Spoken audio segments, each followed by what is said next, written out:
നിരാശയിലേക്ക് വീണുപോകുന്ന ചില നിമിഷങ്ങളുണ്ട്. എല്ലാം അവസാനിച്ചു, പ്രതീക്ഷകൾക്കൊന്നും ഇനി അടിസ്ഥാനമില്ല, പുതിയൊരു തുടക്കം ആവശ്യമാണ് എന്നൊക്കെ സ്വന്തം ആരാധകരെ കൊണ്ട് തോന്നിപ്പിക്കുന്ന ഒരു നിമിഷം. അവിടെയാണ് കഥ തുടങ്ങുന്നത്. അവിടെയാണ് റയൽ മാഡ്രിഡ് അവതരിക്കുന്നത്. അതെ, അവരത് ആവർത്തിക്കുകയാണ്. നിങ്ങളുടെ മികച്ച സ്വപ്നത്തേക്കാൾ മനോഹരമായിക്കൊണ്ട്. റയൽ മാഡ്രിഡിന്റെ മിക്ക മുൻനിര താരങ്ങൾ പരിക്ക് കാരണം പുറത്തായെങ്കിലും അതൊന്നും ബെർണാബൂയിൽ അറിഞ്ഞതേ ഉണ്ടായിരുന്നില്ല. വാൽവർദെ ഹാട്രിക് നേടിയ മത്സരത്തിൽ മാഞ്ചസ്റ്റർ സിറ്റിയെ ഏകപക്ഷീയമായ 3 ഗോളുകൾക്ക് തകർത്ത് തരിപ്പണമാക്കിയിരിക്കുന്നു.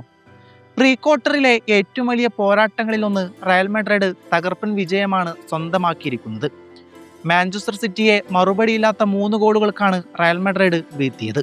അതും അവരുടെ സ്വന്തം തട്ടകമായ സാന്റിയാഗോ ബെർണാബൂയിൽ വെച്ച്.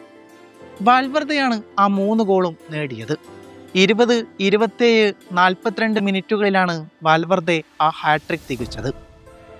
20-ാം മിനിറ്റിൽ സിറ്റിയുടെ ഇറ്റാലിയൻ കാവൽക്കാരൻ ജിയാൻ ലൂജി ഡൊണ്ണാറുമയെ മറികടന്നാണ് ഉറൂഗ്യൻ താരം ഗോളടിക്ക് തുടക്കമിട്ടത്.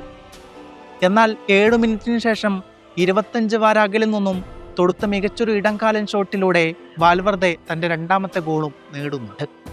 42-ാം മിനിറ്റിൽ ബ്രഹീം ഡയസിന്റെ പാസിൽ നിന്ന് വാൽവർദെ ഹാട്രിക് പൂർത്തിയാക്കി. ഡൊണ്ണാറുമ ബോക്സിൽ വീഴ്ത്തിയതിനെ തുടർന്ന് ലഭിച്ച പെനാൽറ്റിയിലൂടെ ലീഡ് 4-0 ആയി ഉയർത്താനുള്ള അവസരം വിനീഷ്യസ് ജൂനിയർ പാഴാക്കിയിരുന്നു. ബ്രസീലിയൻ താരത്തിന്റെ കിക്ക് സിറ്റി ഗോൾ കീപ്പർ തടുക്കുകയായിരുന്നു. ചാമ്പ്യൻസ് ലീഗിൽ തുടർച്ചയായ 5ാം സീസണിലാണ് റയൽ സിറ്റിയും നൗപോർട്ടിൽ പരസ്പരം ഏറ്റുമുട്ടുന്നത്. 10 തവണ ഏറ്റുമുട്ടിയപ്പോൾ 7ലും റയലിനായിരുന്നു വിജയം.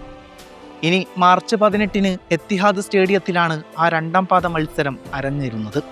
അന്ന് ആരാണ് വിജയിക്കുകയെന്ന് നിങ്ങൾ കമന്റ് ബോക്സിൽ രേഖപ്പെടുത്തും.